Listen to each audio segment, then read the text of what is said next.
రామ్టాక్కి తిరిగి స్వాగతం.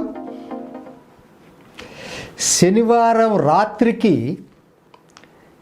2 వారాల ప్రపంచ వాతావరణ సదస్సు గ్లాస్గోలో ముగిసింది.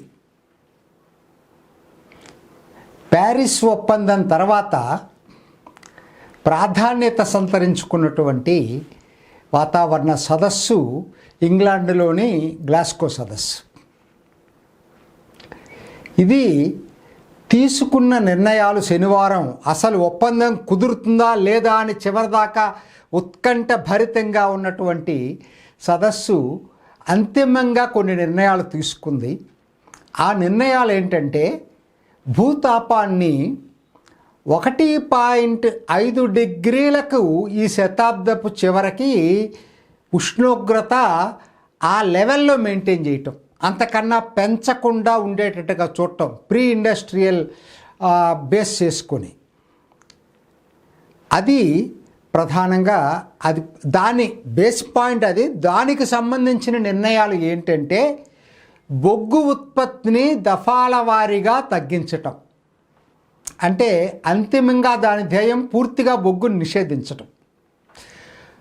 ఫాసిల్ ఫ్యూయల్స్లో మిగతా ఆయిల్, గ్యాస్ లాంటి వాటికి సబ్సిడీలు, ఇప్పుడు ఏదైతే సబ్సిడీలు ఇస్తున్నాయో దేశాలు, వాటిని పూర్తిగా ఎత్తేయటం దఫాల వారీగా.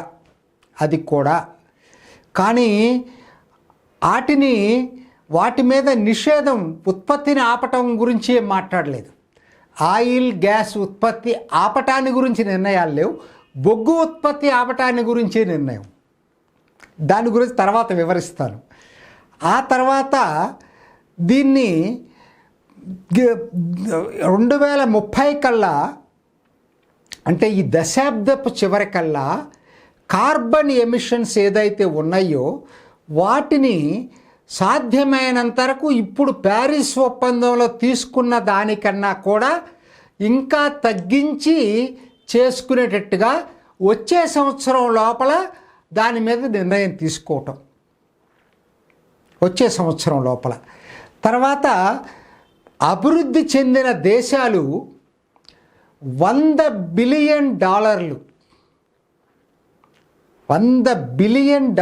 ప్రతి సంవత్సరం ఈ మార్పు చేయటానికి, అంటే బొగ్గు ఉత్పత్తి తగ్గించడానికైనా, మిగతా ఫ్యూయల్స్ వాడక తగ్గించడానికైనా, ఎలక్ట్రికల్ వెహికల్స్ వాడటానికైనా సబ్సిడీ కింద, ఆర్థిక సహాయం కింద పేద దేశాలకి సహాయం చేయటం.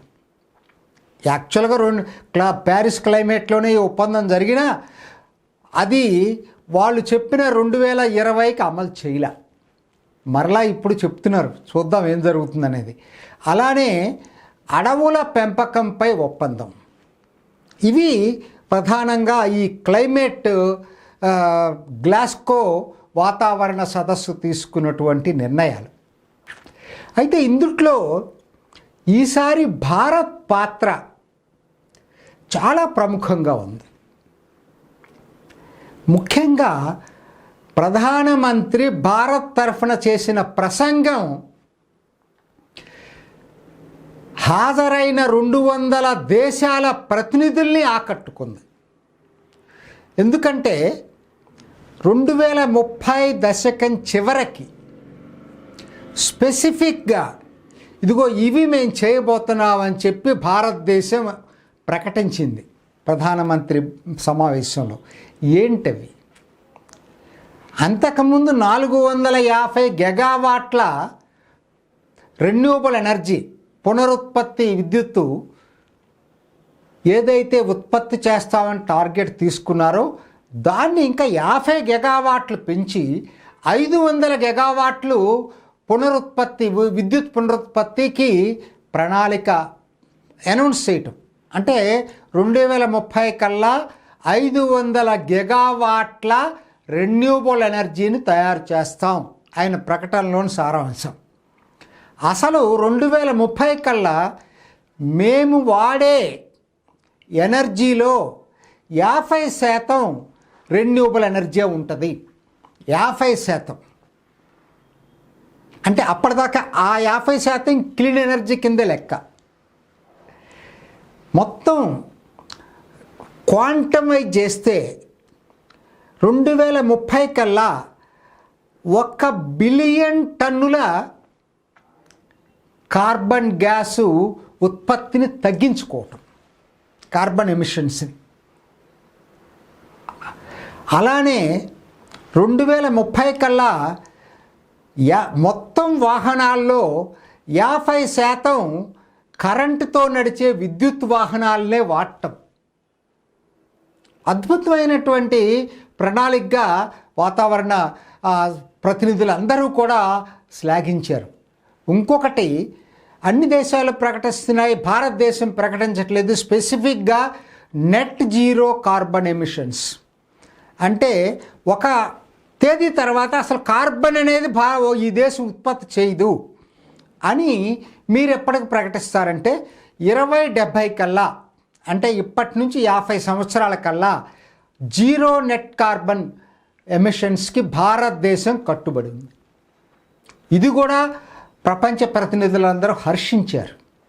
ఎందుకంటే అభివృద్ధి చెందిన దేశాలకి చెందుతున్న దేశాలకి చాలా తేడా ఉంటుంది. అభివృద్ధి చెందిన దేశాలు 2050కి అమలు చేస్తే, చైనా 2060కి అమలు చేస్తే, భారత్ 2070కి అమలు చేస్తుంది.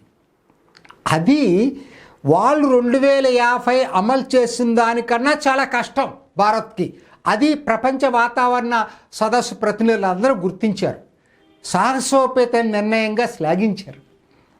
ఎందుకనంటే అక్కడ ఇప్పటికే మౌలిక సౌకర్యాల అభివృద్ధి అయినాయి. బొగ్గుని చాలా వరకు తగ్గించి మిగతా వాటి వైపు మళ్లించారు అభివృద్ధి చెందిన దేశాలు.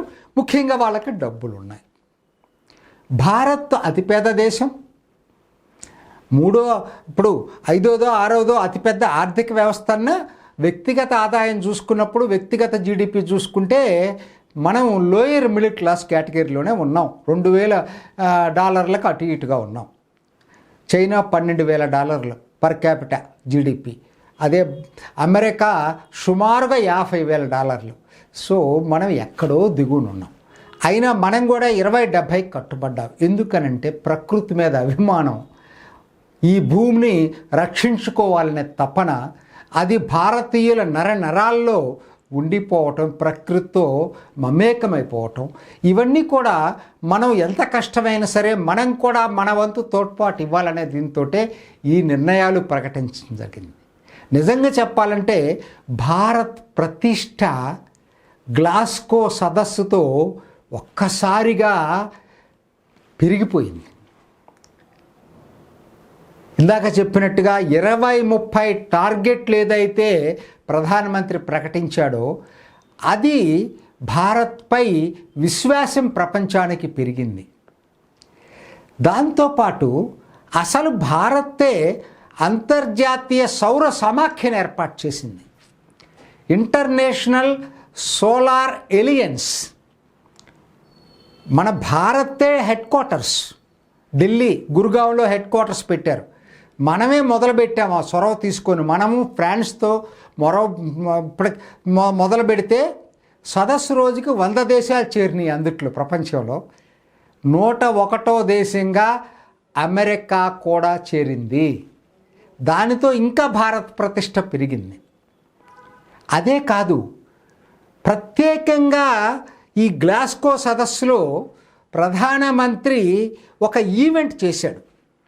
ఏంటయ్యా అంటే అది వన్ సన్, ఒక సూర్యుడు, ఒక ప్రపంచం, ఒకటే గ్రిడ్. అంటే ప్రపంచం మొత్తం సౌర విద్యుత్తును ఉత్పత్తి చేసేది అంతర్జాతీయంగా ఒకటే గ్రిడ్ ఉండాలని చెప్పి ఒక పథకం, ఒక అనౌన్స్ చేయటం జరిగింది. దానికోసం ప్రణాళికలు రచించడం జరిగింది. దానికి మిగతా దేశాల సహకారం కోరటం జరిగింది. ఇది కూడా భారత్ ప్రతిష్టని పైకి తీసుకెళ్ళింది. మూడోది, గ్లాస్గో సదస్సులో ఏదైతే ఇవాళ తీర్మానం అమలు చేశారో భారత్ వాదనలకి ప్రపంచ దేశాలు ఆమోదించినాయి. చాలా ఉన్నాయి దీంట్లో. అభివృద్ధి చెందిన దేశాలు మాటలు ఎక్కువ, చేతలు తక్కువ. వాళ్ళు బొగ్గును నిషేధించాలని చెప్తున్నారు, కానీ పెట్రోల్ గ్యాస్ని నిషేధించాలని చెప్పట్లేదు. ఎందుకనంటే అక్కడ బొగ్గు ఇప్పటికే తక్కువ వాడుతున్నారు. అదిగాక విద్యుత్ వాడకం స్టాగ్నేషన్ వచ్చింది అభివృద్ధి చెందిన దేశాల్లో. భారత్ ఇప్పటి నుంచి 20 సంవత్సరాలు ప్రపంచంలో అత్యధిక ఎనర్జీని వాడే దేశంగా భారత్ ఉండబోతుంది. సో ఆ రెండింటికి బాగా తేడా ఉంది. అయినా వాళ్ళు కొన్నిటికే బొగ్గుకి టార్గెట్ పెడతారట, మిగతా వాటి టార్గెట్లు పెట్టరట. రెండోది మన దేశ అవసరాలు లెక్కలోకి తీసుకోరు. సబ్సిడీని ఎత్తేయమంటున్నారు, గ్యాస్ సబ్సిడీని. భారత్ చేసిందేంటి? మోడీ అదే చెప్పాడు వాళ్ళకి. తర్వాత వీళ్ళు కూడా భూపేంద్ర యాదవ్ ఎవరైతే వాతావరణ మంత్రి ఉన్నాడో చాలా చక్కగా వివరించాడు. మీరు భారత్ని ఆలోచించుకొని నిర్ణయాలు తీసుకోండి. భారత గృహిణులు ఈరోజు కూడా కట్టెల్ని వంటకానికి వాడుతున్నారు, వంట చెరుగ్గా. కట్టె పొయ్యలు, వాతావరణ కాలుష్యం అది పోవాలంటే సబ్సిడీతోటి ఉచిత గ్యాస్ ఉజ్వల కనెక్షన్ ఇస్తేనే అది పోద్ది. 8 కోట్ల ఇళ్ళకి ఉచిత గ్యాస్ కనెక్షన్ ఇచ్చాం. సరే, మీరు చెప్పినట్టు సబ్సిడీ తీసేసి ఉంటే వాళ్ళు ఇంకా కట్టెల పొయ్యి మీదే చేసుకుని ఉండేవాళ్ళు. కాబట్టి కంట్రీ స్పెసిఫిక్ కొన్ని ఉంటాయి. ముందు పెద్ద భూతాన్ని మేము తగ్గించుకోవాలా, కట్టెల పొయ్యిని తగ్గించుకొని గ్యాస్లోకి వస్తాం. తర్వాత గ్యాస్ నుంచి ఏం చేయాలి, కరెంటు దీనికి మళ్ళటం అనేది తర్వాత ఆలోచిస్తాం అని చెప్పి భూపేంద్ర యాదవ్ చెప్పడం జరిగింది. ఇలా కొన్ని స్పెసిఫిక్ దీని మీద కంట్రీ స్పెసిఫిక్స్ని కూడా మీరు దృష్టిలో పెట్టుకోవాలని భారత్ చెప్పినటువంటి వాదనని ప్రపంచ దేశాలు ఒప్పుకున్నాయి. కొంత విమర్శలు వచ్చినాయి అభివృద్ధి చెందిన దేశాలు, వాళ్ళ ఆర్గ్యుమెంట్స్ వాళ్ళవి. వాళ్ళు చెప్పే మాటలు వేరు, చేతలు వేరు. $100 బిలియన్ ప్రపంచ పేద దేశాలకు ఇస్తామని చెప్పిన అభివృద్ధి చెందిన దేశాలు మాట తప్పాయి. ఇప్పుడు కూడా వాగ్దానం చేస్తున్నాయి, రేపొద్దున చేస్తాయో లేదో కూడా తెలియదు. అసలు విలన్లు ఎవరన్నా ఉన్నారంటే ఈ భూతాపం పెరగటానికి పారిశ్రామిక విప్లవం దగ్గర నుంచి ఈరోజు వరకు కూడా అభివృద్ధి చెందిన దేశాలే. దురదృష్టం, ఈ వాతావరణ సదస్సుకి అత్యంత కాలుష్యాన్ని వెదజల్లుతున్న, మొత్తం ప్రపంచంలో వెదజల్లుతున్న కాలుష్యంలో 25% ఇవాళ చైనానే వెదజల్లుతుంది. ఆ చైనా అధ్యక్షుడు రాలేదు, రష్యా అధ్యక్షుడు రాలేదు. ఇది దురదృష్టం. చూద్దాం వాళ్ళు ఈ నిర్ణయాలు ఏ మేరకు అమలు చేస్తారో చెప్పలేం మనం. కానీ ఎక్కడ దాకా వెళ్ళిందంటే భారత ప్రతిష్ట. టర్కీ అధ్యక్షుడు కంప్లైంట్ చేసి మాట్లాడకుండా వెళ్ళిపోయాడు. రెసిప్ ఎర్డోగన్ ఏమన్నాడంటే, అదేంటి భారత్కి అంత విలువిస్తారేంటి మీరు?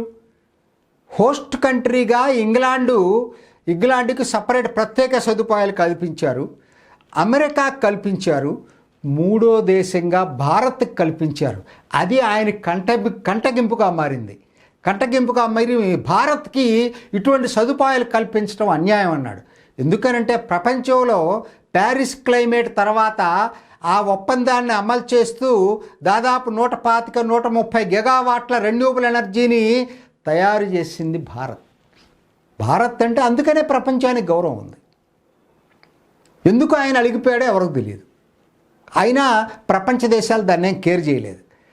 కాకపోతే ఇవి అమలు చేయటం అనేది పెద్ద సవాళ్ళతో కూడుకున్న పనిలాగుంది. ఏం చెప్తుంది ప్రపంచం ఇవాళ? ఈ సదస్సు ద్వారా ఏం చెప్పారు? భూతాపాన్ని 101.5 డిగ్రీల దగ్గర అదుపులో ఉంచుతాం అన్నారు. సాధ్యమా? నిజంగా చెప్పాలంటే ఇప్పుడు తీసుకున్న నిర్ణయాలు అమలు చేసిన భూతాపం శతాబ్దం చివరికి 2.4 డిగ్రీలకు వెళ్తుందనేది నిపుణులు చెప్తున్నారు. 1.5 దగ్గర ఆగదు. పెరిగే కొంది భూతాపం వచ్చేటువంటి ఉపద్రవాలు 1, 2 కాదు. ఇంతకుముందు ఒక వీడియో కూడా చేశాను దాని గురించి. రెండోది, అసలు తీసుకునే నిర్ణయాలు అమలు చేస్తారని నమ్మకం ఉందా? ఇది కూడా పెద్ద బిగ్ క్వశ్చన్. మూడోది, క్లైమేట్ ఫైనాన్స్ పేద దేశాలకు ఏదైతే వాగ్దానం చేసినాయో ఈ అభివృద్ధి చెందిన దేశాలు మాటకు కట్టుబడి ఉంటాయా? చూడాలి ఏం జరుగుతుందో. అలాగే భారత్ కూడా చాలా పెద్ద సవాళ్ళు ఎదుర్కొంటుంది. ఎందుకనంటే ఇది చిన్న విషయం కాదు. మోడీ అనౌన్స్ చేసిన 2030కి టార్గెట్లు ఏదైతే తను అనౌన్స్ చేశాడో అక్కడ చెప్పటం వేరు, అమలుకి వచ్చేటప్పటికి చాలా సవాళ్ళు ఉన్నాయి. లక్షల కోట్ల పెట్టుబడులు కావాలి. అదొక్కటే కాదు, మీకు దీనికి సంబంధించి ఎంతోమందిని, ఇప్పుడు ఉదాహరణకి బొగ్గు పరిశ్రమ తీసుకోండి, దాదాపుగా 20 లక్షల మంది పనిచేస్తున్నారు కార్మికులు బొగ్గు పరిశ్రమల దేశంలో. మరి బొగ్గు ఉత్పత్తిని బంద్ చేస్తే టోటల్గా వీళ్ళందరికీ ప్రత్యామ్నాయ ఉపాధి కల్పించగలమా? మార్గాలు వెతకాలి. అందుకనే భారత్ వ్యతిరేకించింది. పూర్తిగా నిషేధం అంటే దఫల వారీగా అని పెట్టింది భారత్. ఎందుకనంటే ఫేజింగ్ అవుట్ అనేదాన్ని ఫేజింగ్ డౌన్ కింద మార్చింది. కారణం ఏంటంటే ఇదే, మన స్పెసిఫిక్ ఇదేంటంటే మనది గ్రో అవుతున్నటువంటి ఆర్థిక వ్యవస్థ. అభివృద్ధి చెందిన దేశాలు స్టాగ్నేషన్ రీచ్ అయిన ఆర్థిక వ్యవస్థలు.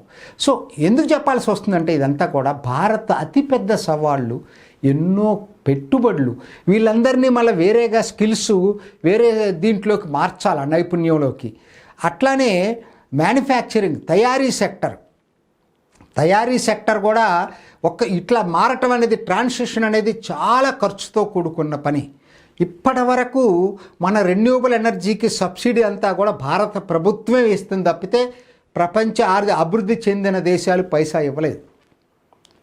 సో ఇవన్నీ సవాళ్ళు, ఒకటి కాదు ఎన్నో ఉన్నాయి సవాళ్ళు. అయితే మాత్రం ఈ సవాళ్ళని తట్టుకొని భారత్ ముందు తక్షణ టార్గెట్ 2030 వాటిని అమలు చేయగలిగితే మన వంతు కృషి, మనము భూతాపాన్ని తగ్గించిన వాళ్ళకి చేసిన వాళ్ళు అవుతాం. ఆ దిశగా ప్రయాణం చేద్దాం. వచ్చే సంవత్సరం ఈజిప్ట్లో జరిగే మరో వాతావరణ సదస్సులో సమీక్ష చేసుకునే లోపు ఈ నిర్ణయాల్ని అమలు చేయటానికి ప్రతి ఒక్కరూ కట్టుబడతారని ఆశిద్దాం. ఇది ఈనాటి రామ్ టాక్. ఇంకొక ఎపిసోడ్లో మళ్ళీ కలుసుకుందాం. నమస్తే.